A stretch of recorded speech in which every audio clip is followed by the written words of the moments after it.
आगे बढ़ते हैं खबर लखनऊ से, जहां मोनार्ड यूनिवर्सिटी को लेकर एसटीएफ ने खुलासा किया है।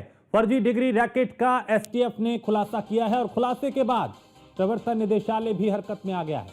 ईडी की इंटेलिजेंस विंग जानकारी में जुटा रही है, यानी जानकारी जुटा रही है और 6 राज्यों में चल रहे फर्जी डिग्री रैकेट पे जांच शुरू हो चुकी है। चेयरमैन समेत सभी 11 आरोपियों पर मुकदमा दर्ज हो चुका है। हापुड़ में चेयरमैन विजेंद्र सिंह हुड्डा के खिलाफ केस दर्ज हुआ है।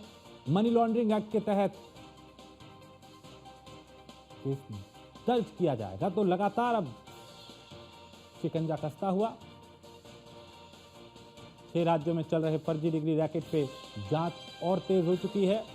चेयरमैन समेत सभी 11 आरोपियों पर मुकदमा दर्ज हुआ है।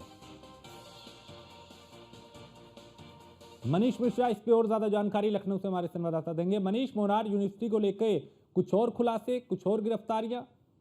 देखिए, निश्चित तौर से जिस तरीके से एसटीएफ ने एक फर्जी जो डिग्री रैकेट था उसका खुलासा किया था मोनार्ड यूनिवर्सिटी का, उसके साथ ही न केवल मोनार्ड यूनिवर्सिटी बल्कि उत्तर भारत में के 6 राज्यों में चल रहे जो ऐसे फर्जी जो रैकेट थे, जो फर्जी डिग्री बनाते थे यूनिवर्सिटी की, उनका एक बड़ा सिंडिकेट पकड़ा गया और माना जा रहा है कि अब उसके बाद ईडी भी हरकत में आई है। न केवल आपको बता दूं कि जो हापुड़ में मोनार्ड यूनिवर्सिटी है उसके चेयरमैन विजेंद्र सिंह हुड्डा और उनके साथ के जो 11 आरोपी हैं उनके खिलाफ भी मनी लॉन्ड्रिंग एक्ट के तहत केस दर्ज किया जाएगा और साथ ही साथ माना जा रहा है कि अब ईडी भी हरकत आएगी कि किस तरीके से, क्योंकि बड़ा सिंडिकेट है राकेश। ये फर्जी जो डिग्री थे बनाते थे, वहाँ पे बच्चों का एडमिशन नहीं होते थे, पर उनके एवज में बड़ी अमाउंट लिया जाता था। वो अमाउंट कहाँ से आता था, किस तरीके से आता था, किस मद में यूज किया जाता था, इन सबको लेके भी कहीं ना कहीं जो ईडी है वो हरकत में आई और माना जा रहा है कि न केवल विजेंद्र सिंह बल्कि जो अन्य 11 आरोपी हैं उनको भी इसमें मनी लॉन्ड्रिंग में केस दर्ज किया जाएगा, उसके खिलाफ भी